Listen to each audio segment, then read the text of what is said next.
Hello students, today we are going to discuss on ecosystem. It is your higher secondary second year biology class, and in our today's class we are going to discuss on what is ecosystem, what are the different types of ecosystem, structure of an ecosystem which includes biotic components and abiotic components, and pond as an example of ecosystem. আজিৰ ক্লাছত আমি পৰিস্থিতি তন্ত্ৰ কাক বোলে, কি ধৰণৰ পৰিস্থিতি তন্ত্ৰ আছে, তাৰ লগতে পৰিস্থিতি তন্ত্ৰৰ গঠন, এই ক্ষেত্ৰত আমি অজৈব কাৰকসমূহ আৰু জৈৱ কাৰকসমূহৰ বিষয়ে আলোচনা কৰিম আৰু একেবাৰে শেষত পুখুৰী কেনেকৈ এটা পৰিস্থিতি তন্ত্ৰৰ উদাহৰণ হয় সেই বিষয়ে আলোচনা কৰিম। তো first, what is ecosystem?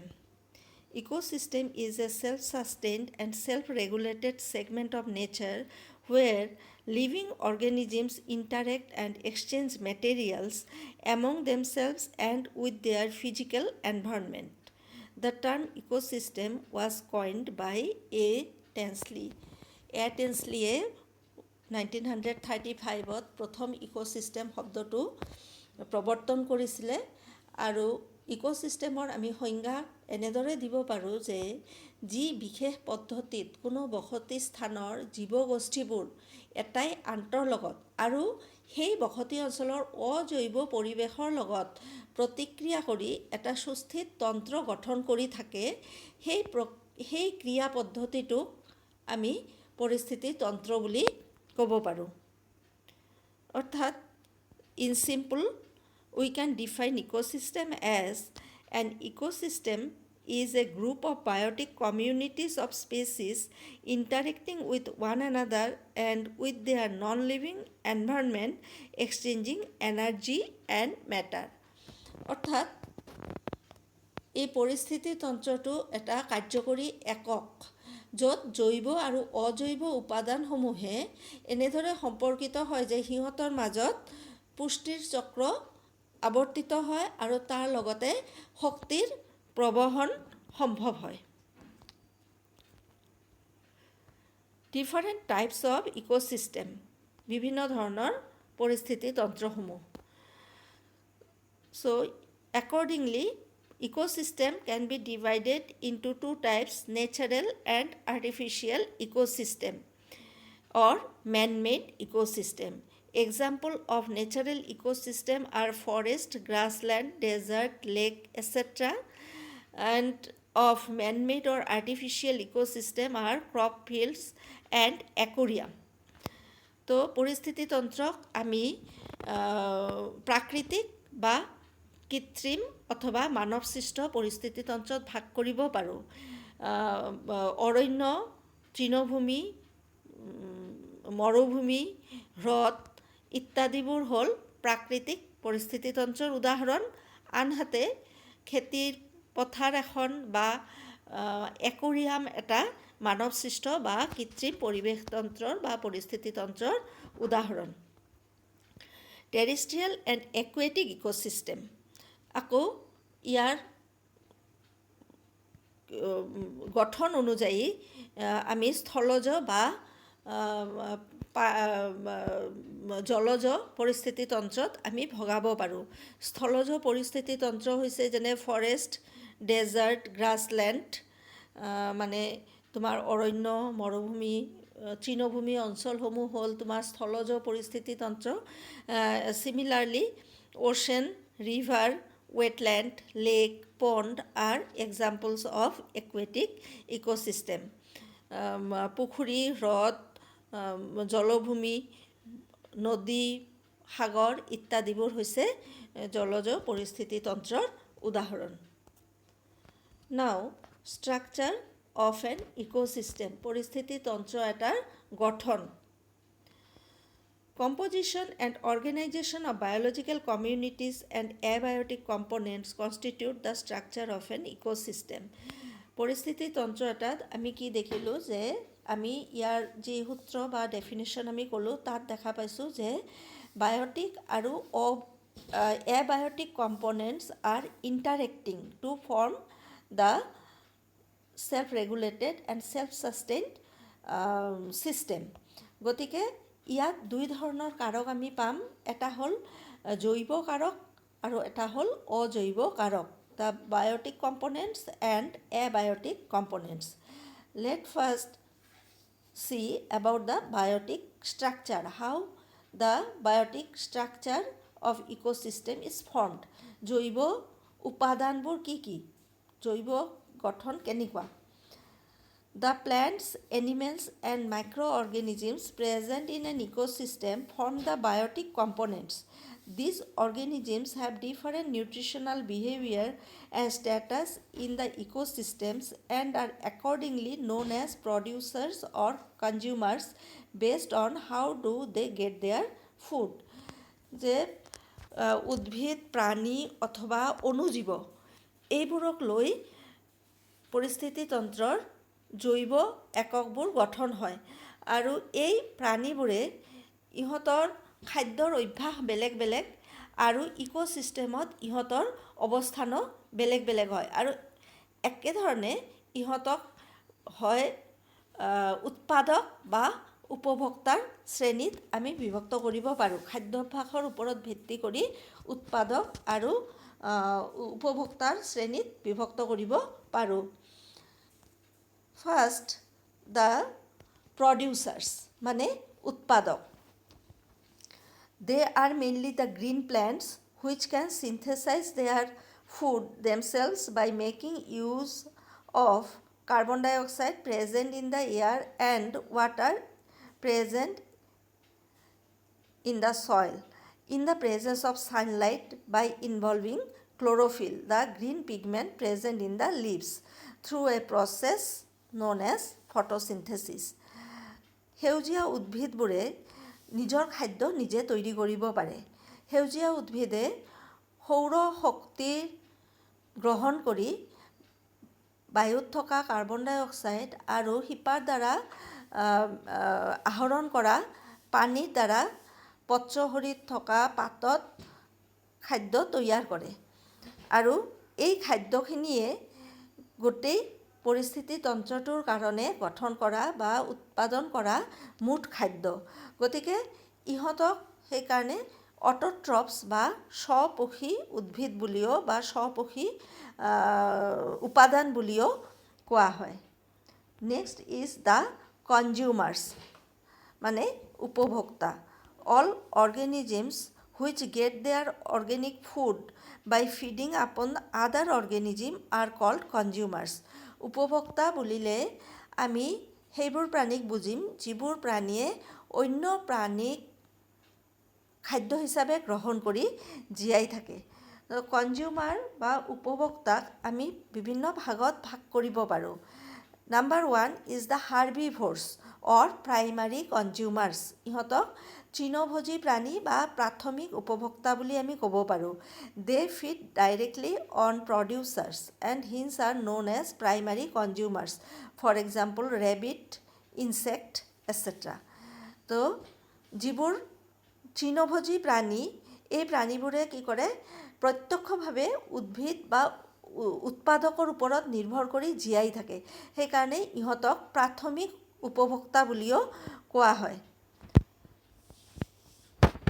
Then carnivores, they feed on other consumers. If they feed on herbivores, they are called secondary consumers. If they feed on other carnivores, they are known as tertiary consumers. উপভোক্তাবোৰৰ ভিতৰত যিবোৰ মাংসভোজী প্ৰাণীবোৰ, ইহঁতেই হয় তৃণভোজী প্ৰাণী নহ'লে অন্য মাংসভোজী প্ৰাণীক খাদ্য হিচাপে গ্ৰহণ কৰি জীয়াই থাকে। যদি মাংসভোজী প্ৰাণীটো তৃণভোজী প্ৰাণীক খাদ্য হিচাপে গ্ৰহণ কৰে তেনেহ'লে ইহঁতক দ্বিতীয় শ্ৰেণীৰ উপভোক্তা বুলি কোৱা হয় আৰু যদি মাংসভোজী প্ৰাণীক খাদ্য হিচাপে ব্যৱহাৰ কৰে তেতিয়াহ'লে ইহঁতক তৃতীয় শ্ৰেণীৰ উপভোক্তা বুলি কোৱা হয়। আৰু এটা শ্ৰেণী আছে, that is the omnivores. They feed on both plants and animals, for example rat, fox, different types of birds etcetera. তো কিছুমান প্ৰাণী আছে সৰ্বভোজী। ইহঁতে কি কৰে, উদ্ভিদ আৰু প্ৰাণী দুইবিধকে খাদ্য হিচাপে গ্ৰহণ কৰে, যেনে নিগনি, শিয়াল, বিভিন্ন ধৰণৰ চৰাই ইত্যাদি।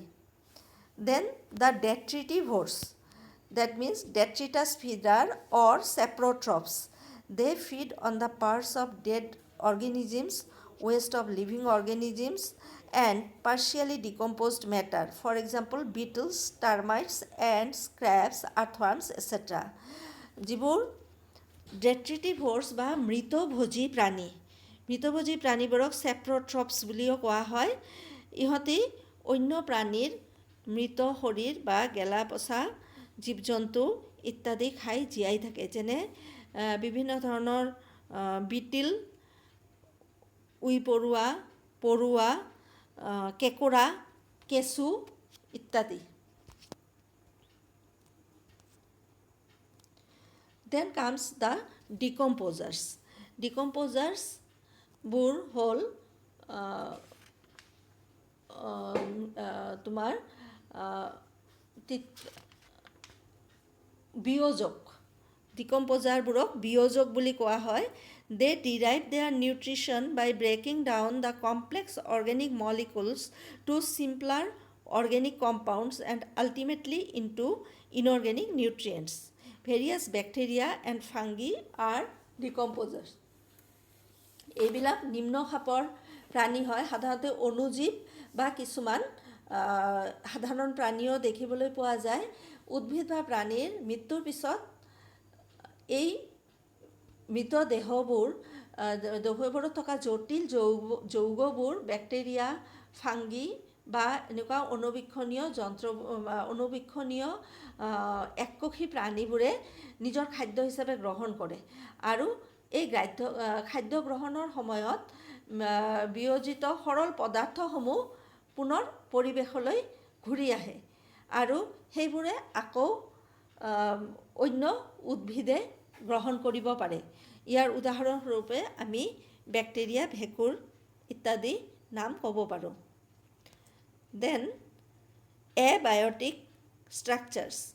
Abiotic structures are composed of physical and chemical factors. The physical and chemical components of an ecosystem constitute its abiotic structure. It includes climatic factors, edaphic factors, geographical factors, energy, nutrients, and toxic substances. বিভিন্ন ভৌতিক আৰু ৰাসায়নিক কাৰকৰ দ্বাৰা পৰিস্থিতি তন্ত্ৰৰ অজৈৱ গঠনকাৰী দ্ৰব্যবোৰ হ'ল বিভিন্ন ভৌতিক আৰু ৰাসায়নিক কাৰকসমূহ, আৰু এইবোৰৰ ভিতৰত তোমালোকৰ যিবোৰ জলবায়ুৰ যিবোৰ কাৰক আছে বা মাটিত থকা যিবোৰ কাৰক বা ভৌগোলিক কাৰক, তাৰপিছত শক্তি, বিভিন্ন খনিজ লৱণ ইত্যাদিবোৰ এই অজৈৱিক কাৰকসমূহৰ ভিতৰত পৰে। First, the physical factors.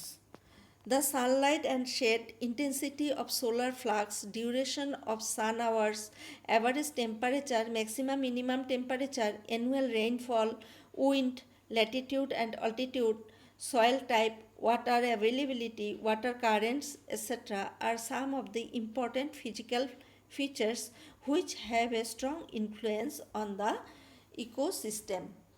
তো ভৌতিক কাৰকসমূহ যেনে সূৰ্যৰ পোহৰ, উষ্ণতা, তাপ শক্তি, বতাহ, বৰষুণ, আৰ্দ্ৰতা, অক্ষাংশ, দ্ৰাঘিমাংশ, মাটিৰ গুণাগুণ, পানীৰ প্ৰাচুৰ্য, এইবোৰ ভৌতিক কাৰকৰ অন্তৰ্গত।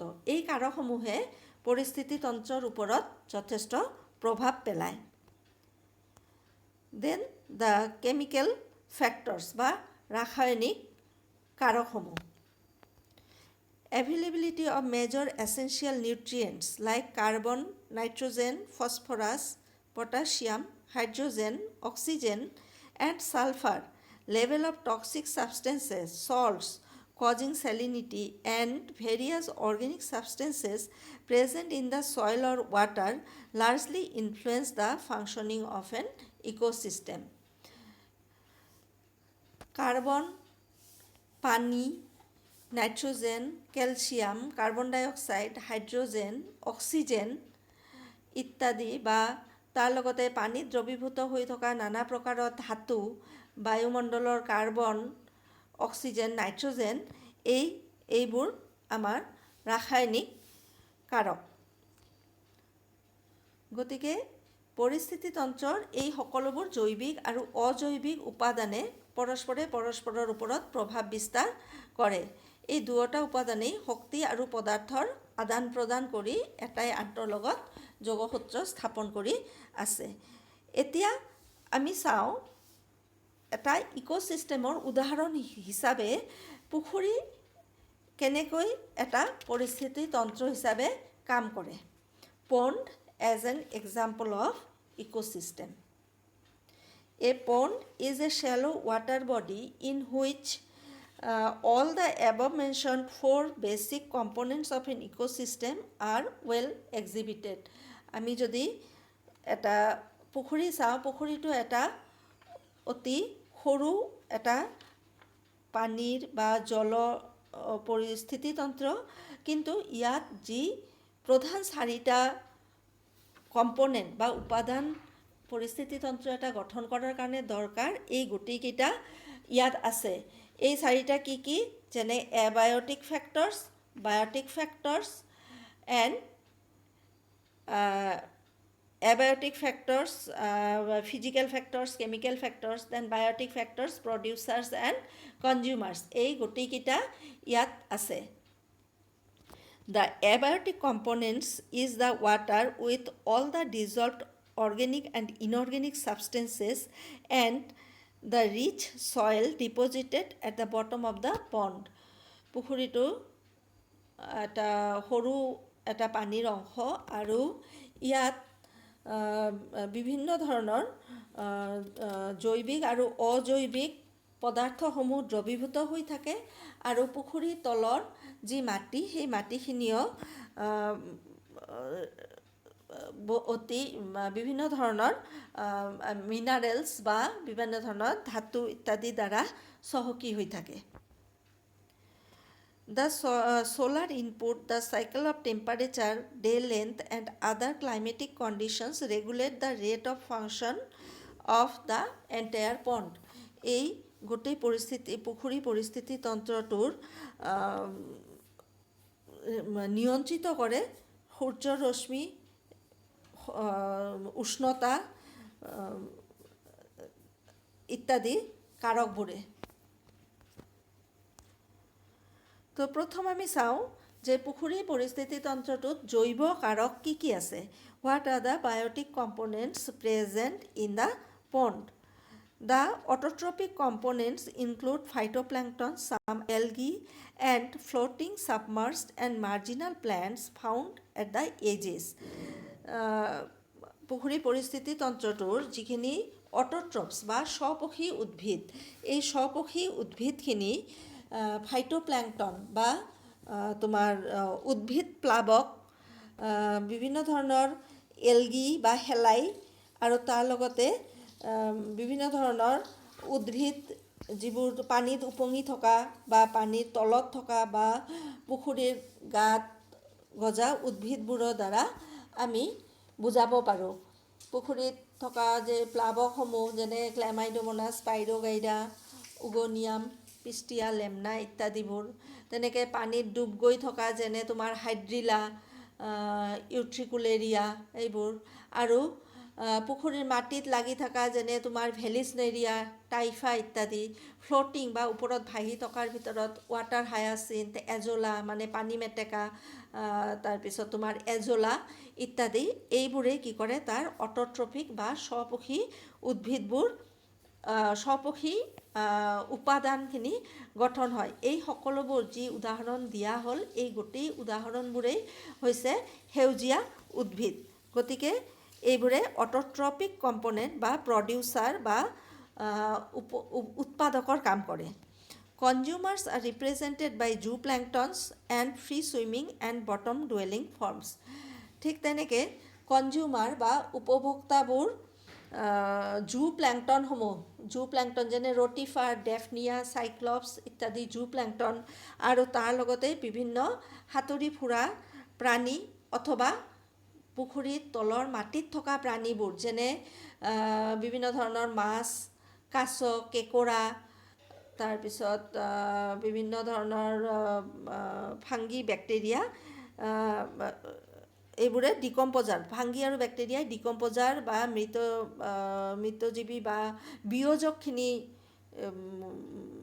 বিয়োজক হিচাপে কাম কৰে, আৰু বাকী মাছ, কেঁকোৰা, কাছ বা জু প্লেংটন বা প্ৰাণী প্লাৱক যেনে ৰটিফাৰ, ডেফনিয়া এইবোৰে কনজিউমাৰ বা উপভোক্তা শ্ৰেণীটো সৃষ্টি কৰে। The decomposers are the fungi, bacteria and flagellates spatially abundant in the bottom of the pond. So, for making an ecosystem, what are the components needed? All are present in the pond. গতিকে আমি এইখিনিৰ পৰা কি দেখা পালোঁ যে যিকেইটা উপাদান এটা পৰিস্থিতি তন্ত্ৰ গঠন কৰাৰ কাৰণে দৰকাৰ, যেনে বায়'টিক আৰু এবায়'টিক ফেক্টৰ। বায়'টিক ফেক্টৰৰ ভিতৰত উৎপাদক, উপভোক্তা, বিয়োজক, ঠিক তেনেকৈ এবায়'টিক ফেক্টৰৰ ভিতৰত ভৌতিক কাৰক, ৰাসায়নিক কাৰক, সেই গোটেইখিনিয়ে পুখুৰীৰ পৰিৱেশ তন্ত্ৰ বা পৰিস্থিতি তন্ত্ৰটোত আছে। গতিকে পুখুৰী পৰিস্থিতি তন্ত্ৰ এটা অতি ভাল এটা উদাহৰণ। This system performs all the functions of any ecosystem, that is, conversion of inorganic into organic material with the help of solar energy by the autotrophs, consumption of the autotrophs by heterotrophs, decomposition and mineralization of the dead matter to release them back to the soil for reuse by autotrophs. These events are repeated over and over again. গতিকে এই ছিষ্টেমটোৱে সকলোবোৰ এটা ecosystem বা পৰিস্থিতি তন্ত্ৰই যি কাম কৰিব লাগে সেই সকলোবোৰ কামেই কৰি আছে। যেনেকৈ ছ'লাৰ এনাৰ্জি, যিটো সৌৰশক্তিক সেউজীয়া উদ্ভিদৰ বাহিৰে অন্য প্ৰাণী বা উদ্ভিদে গ্ৰহণ কৰিব নোৱাৰে। গতিকে সেই সৌৰ শক্তিখিনিক সেউজীয়া উদ্ভিদে ৰাসায়নিক শক্তিলৈ ৰূপান্তৰিত কৰিছে, আৰু এই ৰাসায়নিক শক্তিখিনি গোটেই পৰিস্থিতি তন্ত্ৰটো চলি থকাৰ কাৰণে একমাত্ৰ শক্তিৰ উৎস হিচাপে কাম কৰি আছে। আকৌ এই ৰাসায়নিক শক্তিখিনি বিভিন্ন খাদ্যস্তৰৰ মাজেদি, যেনে বিভিন্ন উপভোক্তাৰ মাজেদি বিয়োজকলৈকে গৈ শক্তিৰ যোগান ধৰিছে, আৰু বিয়োজকৰ পৰা আকৌ বিভিন্ন প্ৰাণী বা উদ্ভিদৰ দেহত আবদ্ধ হৈ থকা শক্তিখিনি আকৌ মাটিৰ বুকুলৈ গুচি আহিছে। গতিকে এই ধৰণে চক্ৰ আকাৰে শক্তি আৰু পদাৰ্থৰ আদান প্ৰদান হৈ আছে।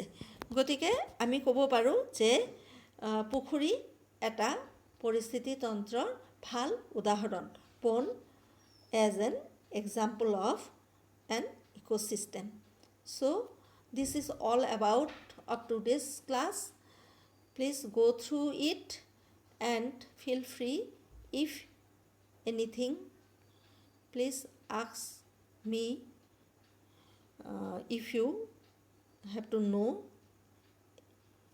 about the topic. So thank you very much.